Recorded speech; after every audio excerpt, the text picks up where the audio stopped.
c'est-à-dire de Halima Sa'diya et le prophète sallallahu alayhi wa sallam, alors que le prophète sallallahu alayhi wa sallam gardait les moutons avec son frère de lait derrière les tentes, le frère de lait du prophète sallallahu alayhi wa sallam, il vint en courant, puis il a crié: mon frère le Qurayshite, mon frère le Qurayshite. Il vient d'être saisi par deux inconnus habillés en blanc, et ils l'ont mis à terre et ils lui ont ouvert le ventre. Ils accoururent vers lui et ils étaient debout, le prophète sallallahu alayhi wa sallam est pâle. Et Halima, il le serra contre lui et dit: qu'est-ce que tu as, mon enfant? Et puis le prophète sallallahu alayhi wa sallam a raconté l'histoire. Il lui a dit: deux hommes habillés de blanc, dit-il, ils m'ont couché par terre et m'ont ouvert la poitrine pour y chercher je ne sais quoi. Bien sûr, après la révélation, le prophète sallallahu alayhi wa sallam, il a parlé de cet événement. Le prophète sallallahu alayhi wa sallam, il a dit dans un hadith sahih, il a dit: deux anges sont venus à moi et m'ont ouvert la poitrine et ont sorti mon cœur et l'ont lavé dans une bassine en eau remplie d'eau de Zamzam et ont extirpé du cœur une adhérence noire et l'ont jeté et ont dit: ceci est le poste de guet de Satan. Hada hazzu shaytani mink. C'est-à-dire que Satan, il ne trouve pas d'endroit pour insuffler son mal. Et on remplit mon cœur de sagesse. C'est un hadith sahih. Hein? Parce qu'il y a beaucoup de gens qui ont voulu toucher à l'authenticité de ce hadith parce que ça ne rentre pas dans leur tête. Et on sait que le musulman, quand l'information est authentique et qu'il entend, qu'est-ce qu'il doit dire? Nous avons entendu et nous avons cru ou nous avons obéi. وَمَا كَانَ لِمُؤْمِنٍ وَلَا مُؤْمِنَةٍ إِذَا قَضَى اللَّهُ وَرَسُولُهُ أَمْرًا أَن يَكُونَ لَهُمُ الْخِيَرَةُ مِنْ أَمْرِهِمْ. Ça y est, quand Allah, c'est une information venant du prophète sallallahu alayhi wa sallam, hadith authentique, mais même si ça rentre pas dans ta tête, tu dis: j'ai cru. J'ai entendu et j'ai cru. Parce qu'il y avait même des savants qui ont douté de ce hadith. Et ce hadith est authentique. Et la suite de l'histoire, c'est qu'ils ont rendu son cœur à sa place et enfermé sa poitrine et l'ont cousu. Le prophète sallallahu alayhi wa sallam, il a montré même sa poitrine aux compagnons et il y avait la trace de la cousure sur sa poitrine. Anas ibn Malik, il dit: j'ai vu la trace de la cousure sur la poitrine du prophète sallallahu alayhi wa sallam. Puis là, Al-Harith, le mari de Halima, il a dit: il vaut mieux qu'on rende l'enfant à sa mère parce qu'il y a quelque chose de mal qui l'a atteint. Ils ont eu peur. Alors là, ils sont venus voir Amina, ils sont retournés. Et puis là, Amina, il a dit à Halima: qu'est-ce qui t'amène, aimable nourrice? N'as-tu pas tenu à le garder? Parce qu'avant, il a tenu à le garder, puis maintenant. Puis là, Halima, il a dit: maintenant qu'il a atteint, qu'il a acquis la robustesse et tout, j'ai bien voulu te le rendre sain et sauf, plutôt que malade. Et alors là, Amina, il a dit: pourquoi t'as changé d'avis? Et il a commencé à insister et tout, pourquoi il a changé d'avis. Halima, il a fini par avouer la vérité. Il a dit que voilà ce qui s'est passé, que deux hommes habillés en blanc lui ont fait ça et tout. Puis Amina bint Wahb, il a dit, la mère du prophète sallallahu alayhi wa sallam, elle dit: crains-tu les mauvais esprits pour notre enfant? Puis Halima, il a dit oui. Puis Amina bint Wahb, il a dit: par Allah, a dit à Halima, ils ont nulle prise sur lui, et il a dit que mon fils a un grand destin.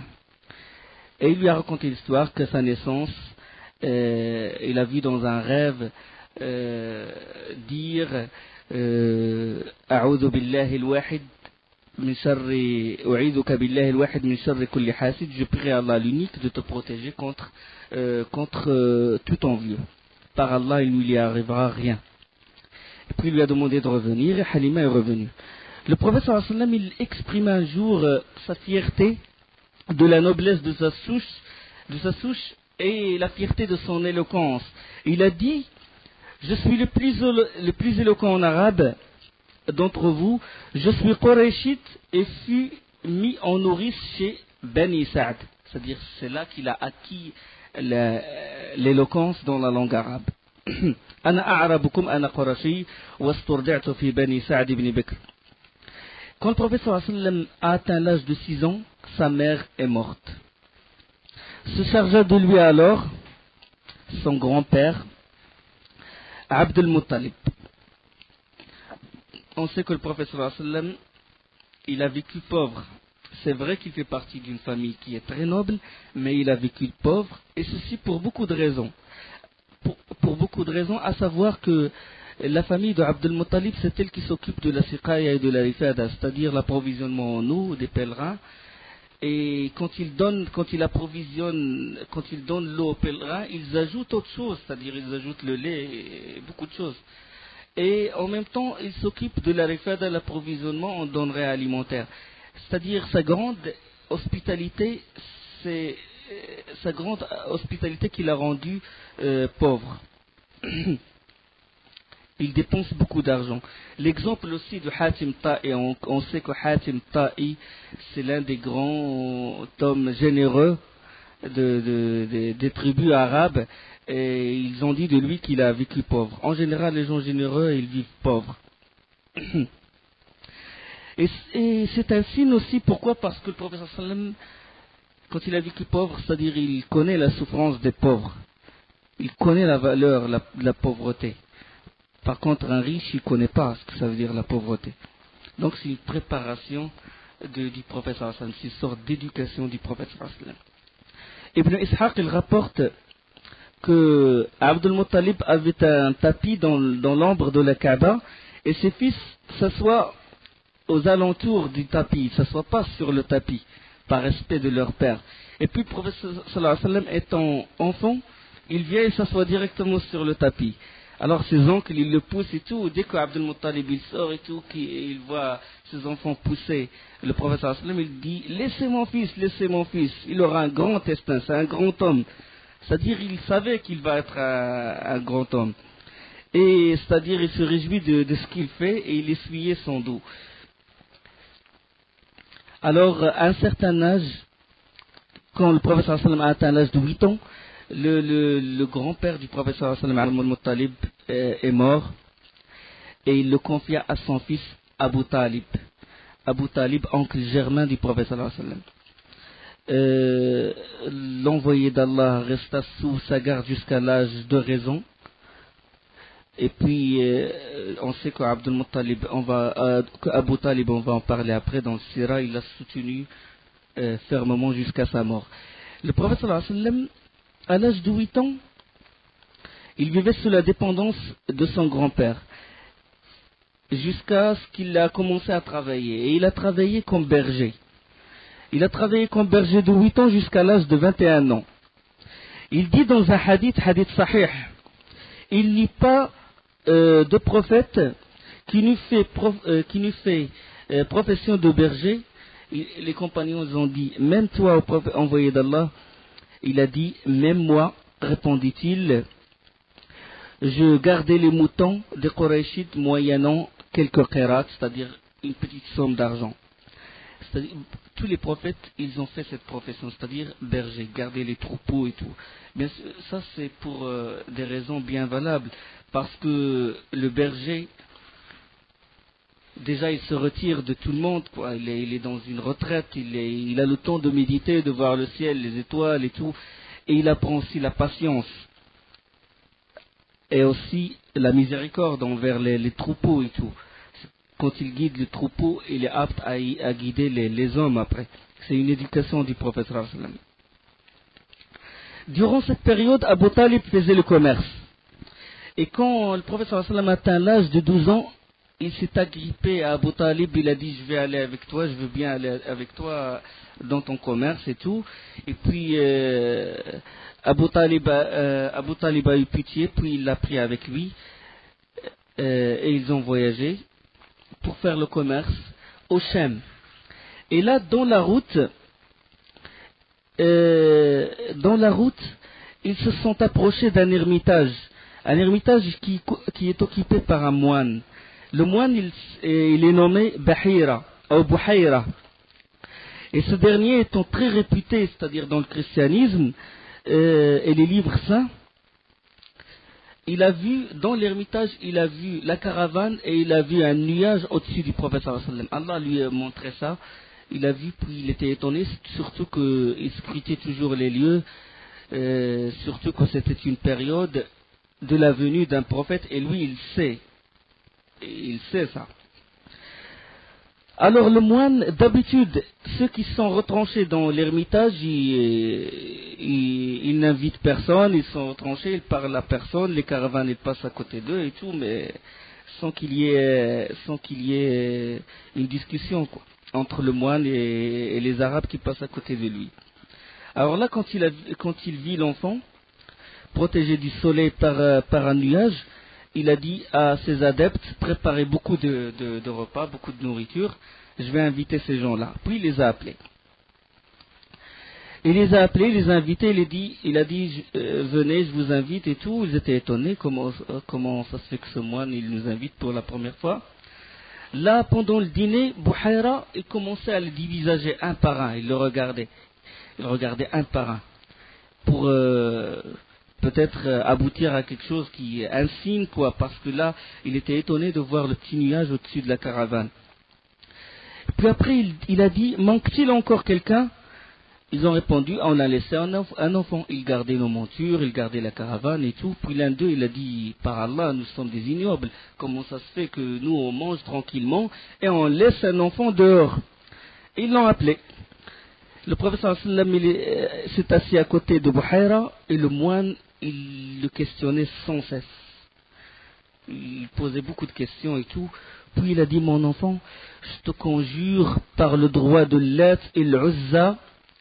Puis là, le professeur sallam lui a dit, on sait que le moine, il ne croyait pas à Lat ou l'Uzza, mais pour vraiment agrandir le serment, pour que il sait que les Arabes ils vénéraient Lat ou l'Uzza et les adoraient, et là il les conjure par le droit de Lat ou l'Uzza. Puis quand il a dit au professeur sallam, je te conjure par le droit de Lat ou l'Uzza, le professeur sallam a répondu, vite, ne me demande rien au nom de Lat et l'Uzza. Par Allah, rien ne m'est plus détestable que ces idoles, répondit le professeur sallam. Même avant la révélation. Pourquoi? Par la raison déjà. Jamais le professeur sallam n'a adoré une idole. Jamais. Bien que ses parents les adoraient. Ça, c'est une protection d'Allah subhanahu wa ta'ala. Alors là, le moine lui a dit, alors je te demande au nom d'Allah, l'unique. Le professeur sallam lui a dit, alors pose tes questions. Il commençait à poser des questions concernant le rêve du prophète sallallahu alayhi wa sallam, son comportement, pour déduire les signes de la prophétie. Alors là, il a commencé vraiment à être plus en plus sûr de la prophétie du prophète sallallahu alayhi wa sallam, puisque les réponses ils coïncidaient exactement avec aux descriptions du futur prophète. Muhammad sallallahu alayhi wa sallam. Et ceci, bien sûr, on sait que les signes se trouvaient dans les livres anciens, dans les livres saints, la Torah, l'Injil et tout, et que tous les prophètes, ils ont consenti à l'engagement qu'Allah subhanahu wa ta'ala a pris d'eux, c'est de croire et de soutenir le prophète sallallahu alayhi wa sallam. Allah subhanahu wa ta'ala, il a fait un engagement envers tous les prophètes, que si vraiment que si le prophète sallallahu alayhi wa sallam, il vient, à leur époque, ils doivent être prêts pour le soutenir. Bien qu'Allah subhanahu wa ta'ala, il a écrit qu'il soit le dernier des prophètes. Mais il dit, si vraiment le prophète Mohammed, il vient, vous le soutenez, et il a pris cet engagement. La preuve, dans le verset de Surat Al-Imran, et lorsqu'Allah a pris cet engagement des prophètes, chaque fois que je vous accorderai un livre et de la sagesse, et qu'ensuite un messager vous viendra confirmer ce qui est avec vous, vous devez croire en lui et vous devez lui porter secours. Il leur dit, consentez-vous, acceptez-vous mon pacte à cette condition? Ils ont répondu, nous consentons.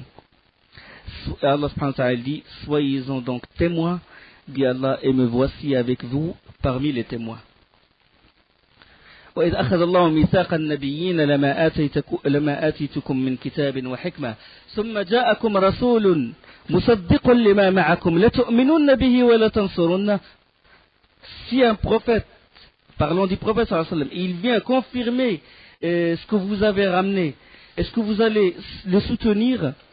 Et ils ont dit, nous consentons.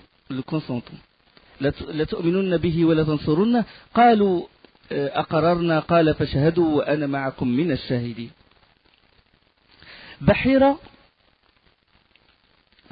a dit au prophète sallallahu alayhi wa sallam, montre ton dos. Là, les signes, ils convergent. Il a dit, montre ton dos pour voir quoi? Pour voir le sceau de la prophétie. Khatam al-Nubuwah. Le prophète sallallahu alayhi wa sallam a montré le dos. Le Bahira, il a jeté un regard, puis ça y est, là, il est sûr que c'est le sceau de la prophétie, que c'est vraiment un prophète. Les savants, ils décrivent l'empreinte de la prophétie, le sceau de la prophétie, Khatam al-Nubuwah, si se trouve dans beaucoup de hadiths authentiques, sous forme d'une empreinte petite et brune, qui est tapissée de poils formant la crête, Arf ad-Dik. La crête, c'est la crête d'un poulet. Ou la crinière. La crête. Tapissée de poils qui forment la crête, qui ressemble à la crête d'un poulet. Et autour de cette trace se trouvent des grains de beauté. Tout autour. C'est ça le sceau de la prophétie. Il s'adressa alors à Abu Talib. Il a dit, quel est le lien de parenté entre lui et toi? Il a dit, c'est mon enfant. Il a dit, il ne conviendrait pas que cet enfant ait un père. Il est orphelin. Il a dit, il est donc mon neveu. Il a dit, c'est d'accord.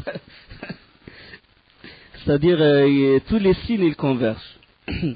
Puis là, Buhayra, il a dit, par Allah, si tu l'emmènes jusqu'à Shem, les Juifs vont le reconnaître. Et quand ils le reconnaîtront, ils le tueront. Abu Talib, il a eu peur pour son neveu. Il l'envoya rapidement à la Mecque, accompagné de quelques hommes. Et bien sûr, le prophète sallallahu alayhi wa sallam n'a pas terminé ce voyage. C'est Abu Talib qui a terminé le voyage. Allah subhanahu wa ta'ala a protégé le prophète sallallahu alayhi wa sallam non seulement de l'adoration des idoles, mais d'autres choses. Il a protégé des vains plaisirs, des choses, des distractions des Qurayshites, des frivolités, la danse, la réunion dans des fêtes, les chants et tout ce qui s'ensuit. Les plaisirs que procurent bien sûr que se procurent les Qurayshites, les boissons d'alcool et tout ce qui s'ensuit. Allah subhanahu wa ta'ala l'a protégé. Même parlant de lui, le prophète sallallahu alayhi wa sallam, dans un hadith authentique, il a dit, dès mon jeune âge, Allah m'a fait détester les idoles et la poésie, subhanallah. Nous ne l'avons pas enseigné la poésie. Comme ça, pour vraiment, pour répondre à ceux qui prétendent que le prophète sallallahu alayhi wa sallam, peut-être qu'il était poète et qu'après ça, il a écrit le Coran. Il dit, dès mon jeune âge, Allah m'a fait détester les idoles et la poésie. Jamais je n'eus l'idée de faire ce que faisaient les gens de la Jahiliya. Que dans deux occasions où chaque fois Allah le Très-Haut a mis une barrière entre moi et ce que je voulais. Après cela, je n'ai pas désiré une mauvaise chose jusqu'au jour où le Seigneur me fit grâce de sa mission. Un soir, là il raconte le prophète sallallahu alayhi wa sallam dans ce hadith authentique rapporté par Al-Hakim et authentifié par Al-Hafid Al-Zahabi.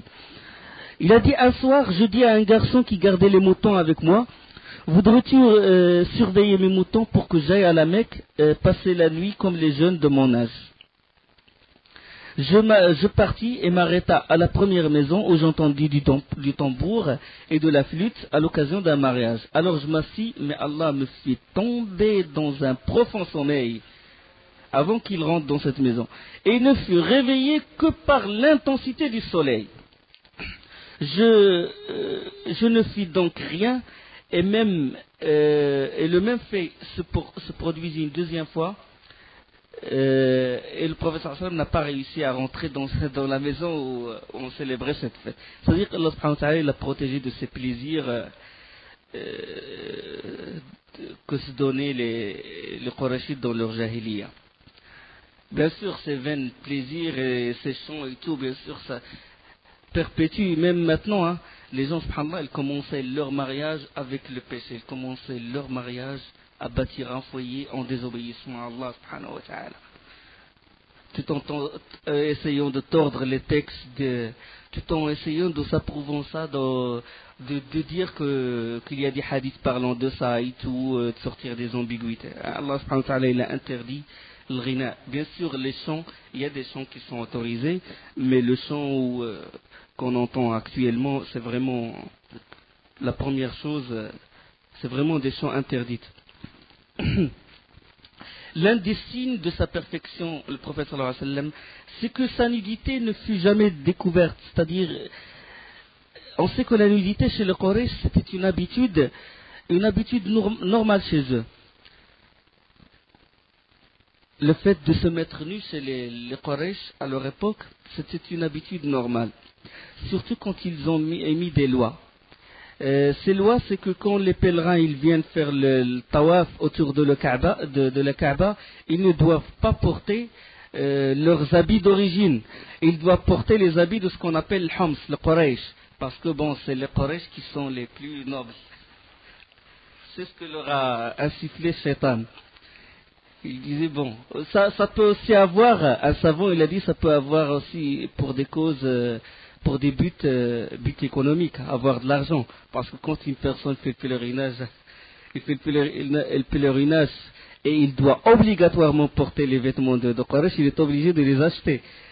Donc, ou bien, s'il trouve les habits de Quraysh, il fait tawaf avec, parce que pour eux, ils disent, bon, les vêtements là, ils ont fait des péchés avec et tout, il fallait pas qu'ils font tawaf autour du Kaaba avec des habits dans lesquels ils ont fait des péchés. Alors là, ils sont obligés soit d'acheter les habits des Qurayshites, s'ils n'ont pas assez d'argent, ou s'ils n'ont pas suffisamment d'argent, ils font tawaf nus. Ils font tawaf nus. Et cette pratique, elle est restée jusqu'à l'année 9 de l'Hégire. C'est-à-dire l'année 9 de l'Hégire avant Tawaf, avant Hajjat al-Wada', le pèlerinage d'adieu du prophète sallallahu alayhi wa sallam, l'année 10.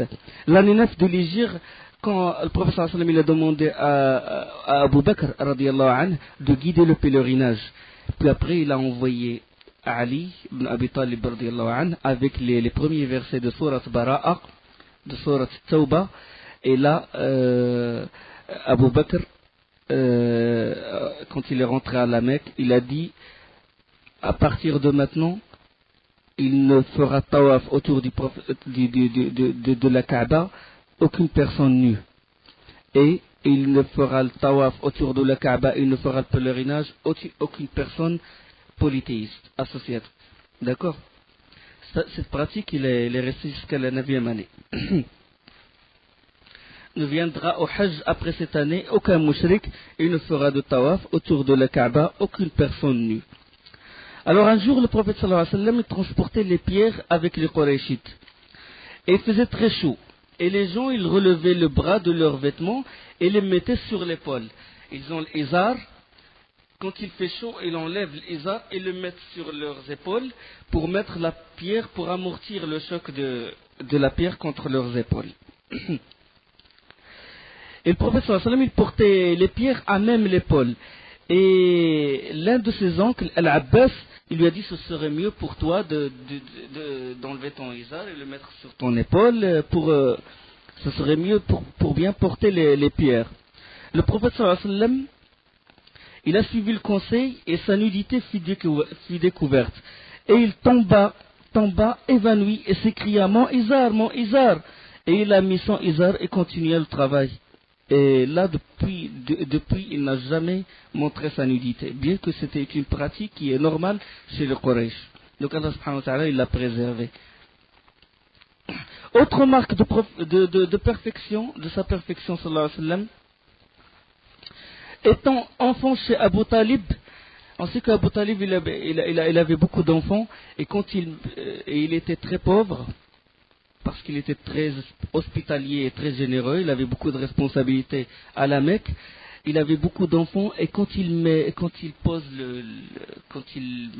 plat, ses enfants, ils se précipitent sur le repas, ils mangent tout ce qui est dans le plat, et puis le premier, c'est celui qui a tout pris, quoi, qui a eu sa grande part. Le prophète sallallahu alayhi wa sallam, il ne se précipitait pas avec eux, il restait, il les regardait, et puis il attendait. S'il reste quelque chose, il le mange, s'il ne reste pas, il reste affamé toute la journée. Jusqu'à ce qu'Abu Talib, il a remarqué, le prophète sallallahu alayhi wa sallam, il ne fait pas comme font ses enfants, puis là il a demandé qu'on lui laisse sa part à lui. Ça c'est khuluq Rasul sallallahu alayhi wa sallam, sa moralité. L'autre marque, une de ses marques aussi, c'est la véracité. As-Sadq, il n'a jamais menti toute sa vie, même quand il était enfant, même avant la révélation. Sallallahu alayhi wa sallam. Une autre signe aussi de son éducation, de sa perfection, c'est que le prophète sallallahu alayhi wa sallam a participé à la guerre des transgresseurs. On a parlé de ça, de Harb al-Fujar. On sait que la guerre est interdite dans l'Ashhur al-Hurum. إن عدة الشهور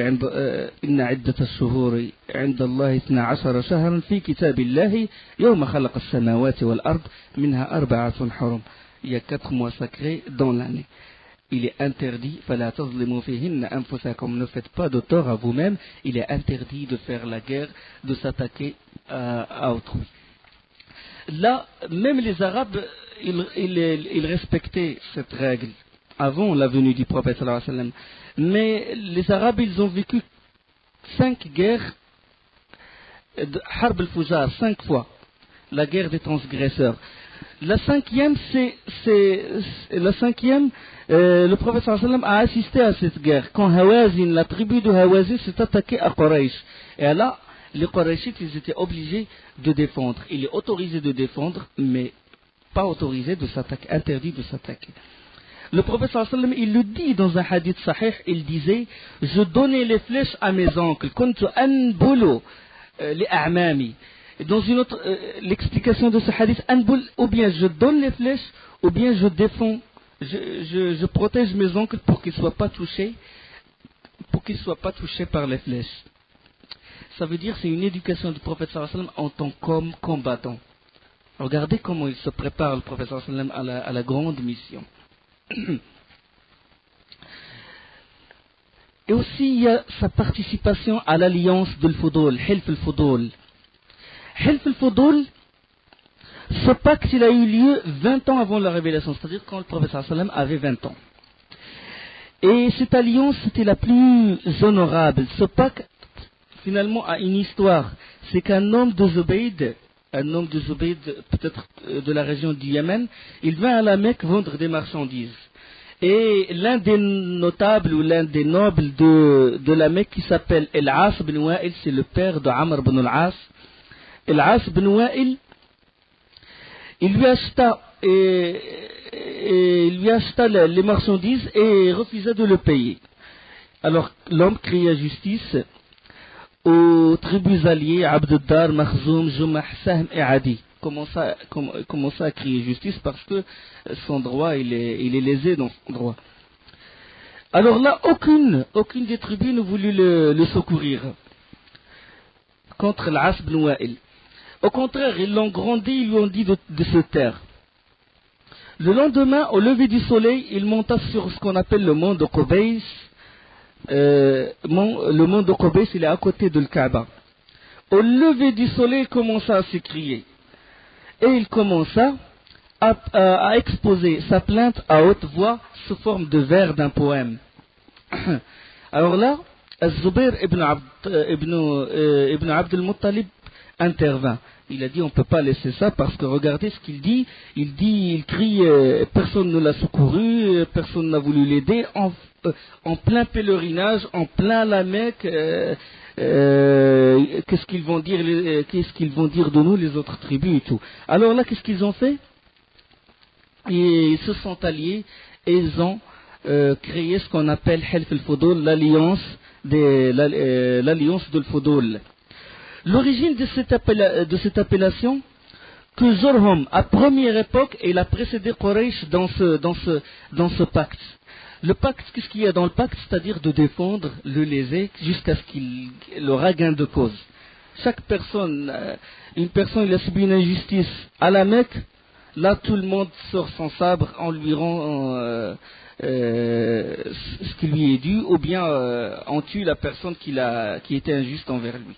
Donc, Helf al-Fudul, l'appellation de al-Fudul, il a une origine. Dans une version, ils disent que les Jorhomites, et on sait dans les cours précédents que Jorhom, c'était la première, c'est la tribu qui a vu les oiseaux au-dessus de Zamzam quand Jibril alayhi salam, il a touché la terre. Ça, c'est avant que le Kaaba ne soit bâti, et quand Hajar et Ismaïl, son fils, étaient dans cette colline. Et la tribu de Jorhom, c'est la première à habiter Mecca. Les Jorhomites, ils ont fait ce pacte avant les Qurayshites. Et dans ce pacte, il y avait 3 personnes qui s'appelaient chacun Al-Fadl, Al-Fadl, Al-Fadl. Et on l'a appelé Helf al-Fudul. On l'a appelé l'alliance de Fudul. Alors là, les Bani Hashim, c'est comme s'ils ont ressuscité cette alliance. Dans une autre version, ils ont dit Fudul, ça veut dire les droits, al-Huquq, les droits, c'est-à-dire rendre les droits aux gens. Rendre leurs droits aux gens. Les Bani Hashim, Bani Zuhra et Taym, ils se réunirent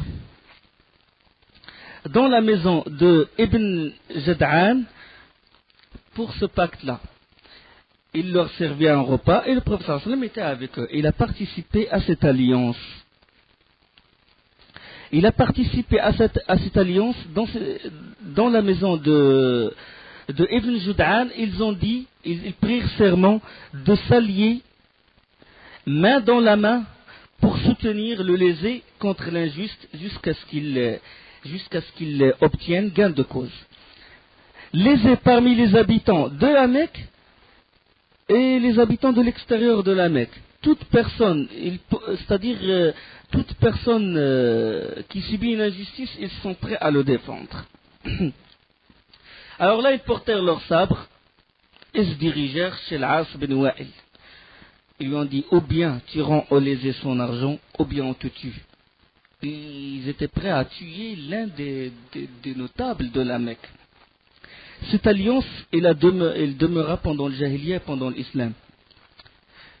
Cette alliance, Helf al-Fudul, il a persisté durant le Jahiliya et durant l'Islam. Et le prophète sallallahu alayhi wa sallam, il a dit, j'ai assisté à une alliance dans la maison de Abdullah ibn Jud'an et ne voudrait pas en échange les biens les plus précieux. Si l'on m'y invitait, aujourd'hui où nous vivons dans l'Islam, je n'hésiterai pas à y répondre. C'est une alliance qui a été faite par les mouchriquins de Quraysh, mais quand il s'agit de lever, quand il s'agit de rendre les droits à la personne à qui a été privée, là, cette alliance, elle a été confirmée par l'islam. Le prophète sallallahu alayhi wa sallam, il a dit, je suis prêt à y assister même maintenant dans l'islam. Et cette alliance, elle a persisté même après la mort du prophète sallallahu alayhi wa sallam, parce qu'Ibn Ishaq, il rapporte que le Walid ibn Utba, ibn Abi Sufyan, il a été injuste envers Al-Hussein ibn Ali, ibn Abi Talib, radiyallahu anhu. Et alors, Al-Hussein lui a dit, ou bien tu me rends ce qui m'est dû, ou bien j'appelle les gens à l'alliance de l'Fudul. Et chez le Walid ibn Utba, il y avait Abdullah ibn Zubayr, et puis Abdullah ibn Zubayr, il a dit, s'il appelle à l'alliance de l'Fudul, je vais sortir mon sabre, et soit que tu lui rends ses droits, soit qu'on meurt tous. C'est-à-dire que cette alliance, elle a persisté avant, elle était avant l'islam, et elle a persisté après l'islam, et après la mort du prophète sallallahu alayhi wa sallam. Maintenant, on va parler du mariage avec Khadija bint Khuwaylid. Khadija bint Khuwaylid bint Asad bint Abd al-Uzza ibn Qusay ibn Kilab, Qurayshid pur. elle était très riche. Et son commerce, certains ils disent que son commerce à elle seule, il vaut le commerce de tout Quraysh. Elle était très riche. Et il fait des engagements, il engageait des mandataires, des hommes qui s'occupaient bien sûr de son commerce, et il donne certains, soit un forfait, soit un pourcentage. C'est une femme qui est noble, distinguée par ses qualités et son éducation raffinée. Et puisque c'est une femme, elle ne peut pas vraiment vérifier son commerce. Donc il avait besoin surtout d'hommes de confiance. Et parce qu'elle a peur qu'on la trahit, qu'on lui prend quelque chose de son commerce. Alors elle cherchait quelqu'un de vraiment confiant et elle a entendu parler du prophète sallallahu alayhi wa sallam, de sa noblesse, qui est le fils de Abd al-Muttalib, sa chasteté, sa loyauté, sa pureté et tout. Et alors là, il lui a confié une marchandise qu'il doit emmener au Sham. Et il y avait avec lui pour le servir Maysara, un esclave de Khadija.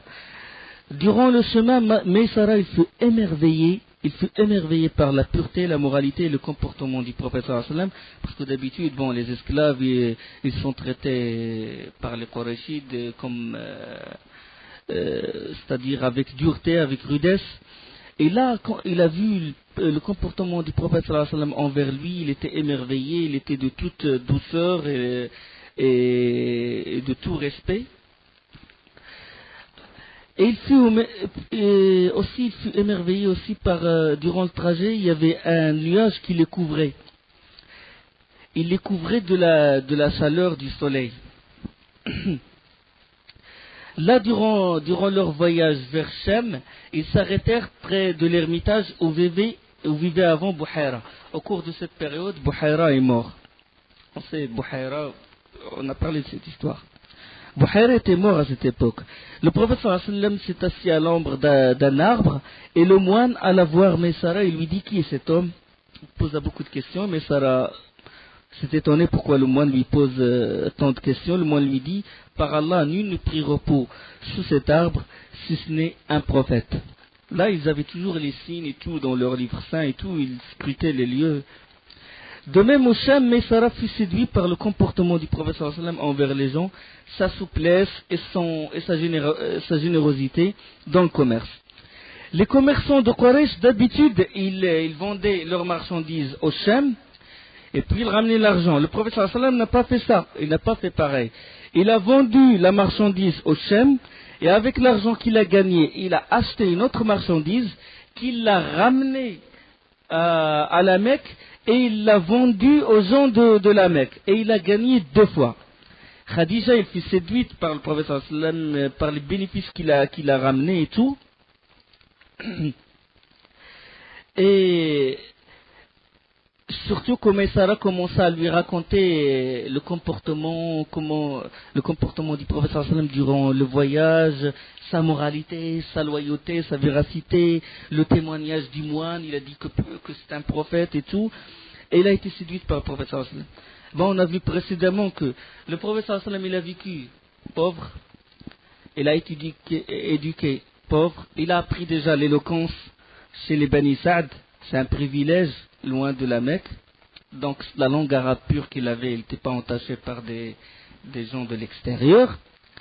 Il a fait profession de berger, il a vécu pauvre, et il a connu les règles de la guerre, et maintenant il vit comme un commerçant. Regardez les classes.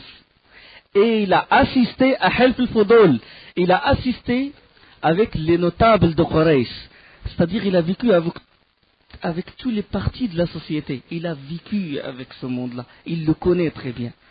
Tout ça le préparait dans sa mission en tant que prophète. Le prophète sallallahu alayhi wa sallam avait 25 ans et Khadija à l'époque elle avait 40 ans. Et elle était veuve, elle s'est mariée 2 fois et à chaque fois son mari meurt. Là les témoignages de Maysara et le comportement du prophète sallallahu alayhi wa sallam, il incitait Khadija au mariage avec le prophète sallallahu alayhi wa sallam. Alors qu'avant il repoussait les hommes C'est-à-dire avant, chaque fois que quelqu'un il la désirait la voir comme épouse, elle refuse. Là, il était séduite par le prophète sallallahu alayhi wa sallam et il a envoyé une marieuse qui s'appelle Nafisa. Et Nafisa a dit au prophète sallallahu alayhi wa sallam, pourquoi ne te maries-tu pas? Il a dit parce que je suis pauvre, je n'ai pas assez d'argent. Et il lui a dit, si je te propose une femme riche, belle et noble, هل لك من المال والجمال والنسب. Et il a dit qui? Il lui a répondu Khadija. Il a dit Khadija elle refuse les notables. Comment elle veut se marier avec moi? Alors Nafisa il a dit je me charge du reste. Nafisa a préparé le mariage et tout. Et le professeur sallam est venu en compagnie de Abu Talib et en compagnie de Hamza. Hamza ibn Abd al-Muttalib. Bon, dans une autre version, c'est Abu Talib qui est venu, ce qui est le plus authentique. Ils ont demandé Khadija auprès de son père, soit auprès de son père dans une version, soit auprès du fils de son oncle, c'est-à-dire Waraqa ibn Nawfal. Deux versions. Bon, la dot était fixée à 20 jeunes chamelles, et c'était le mariage le plus noble. Elle fut la première femme du prophète sallallahu alayhi wa sallam, et Khadija vivante, il n'a jamais épousé une autre femme quand il vivait avec Khadija. Il a vécu 25 ans avec Khadija, radiyallahu anha, et il ne s'est marié qu'après sa mort de Khadija. Ça est une réponse aux calomniateurs qui essaient de toucher à la réputation du prophète sallallahu alayhi wa sallam comme étant un homme avide de femmes. Il ne vivait que pour les femmes et tout. Si c'était ainsi, le prophète sallallahu alayhi wa sallam se serait marié alors qu'il était jeune. D'accord? Alors que c'est en étant jeune qu'on est avide de femmes. Là, il a vécu avec Khadija, qui avait 40 ans, et il a vécu avec elle 25 ans, et il ne s'est marié il s'est remarié qu'après avoir plus de 50 ans. Et bien sûr, le mariage du prophète sallallahu alayhi wa sallam avec les autres femmes, comme Aïcha, Hafsa, comme Habiba, comme Salama, comme Jouariya, comme Safiya bint Huyay ibn Akhtab. C'était déjà le mariage, quand il s'est marié avec Aïcha, c'était pour rapprocher de lui Abu Bakr, radiyallahu anhu. C'était pour des raisons bien valables le mariage qui s'est effectué après. C'était soit pour montrer la valeur de l'un de ses compagnons, à savoir Abu Bakr et Omar, s'est marié avec Aïcha pour donner de la valeur à son compagnon Abu Bakr, et se marier avec Hafsa pour donner la valeur à son compagnon Omar ibn al-Khattab,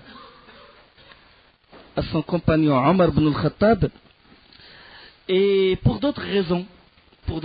Comme le mariage avec Salama. Salama, elle était vieille quand il s'est marié avec elle. Salama, elle n'avait pas de personne qui se charge d'elle. Ou bien il se marie pour d'autres raisons, c'est-à-dire pour rapprocher une tribu, pour avoir un lien de parenté avec une tribu, comme ça les gens de la tribu ils rentrent en islam. Ou bien pour beaucoup de raisons. C'était toujours pour une raison bien précise. Le mariage qu'a fait le professeur.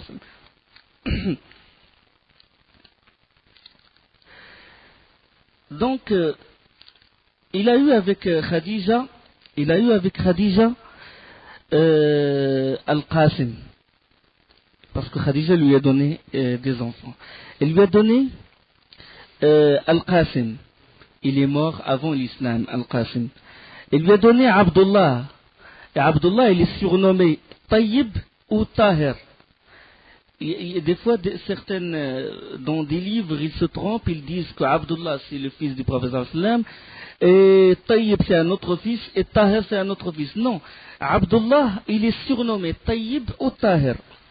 Les filles, bien sûr, c'est Fatima, Zaynab, Ruqayya et Kalsoum. Radiyallahu anhun. Bénédiction sur elle. Bon, sauf Ibrahim. Ibrahim, il l'a eu avec qui? Avec Maria, l'égyptienne, copte, Nari al-Qubtiya. Elle s'est convertie, le prophète sallam s'est marié avec elle. Et le prophète sallam il dit sur Ibrahim qu'une nourrice au paradis, il complète son allaitement.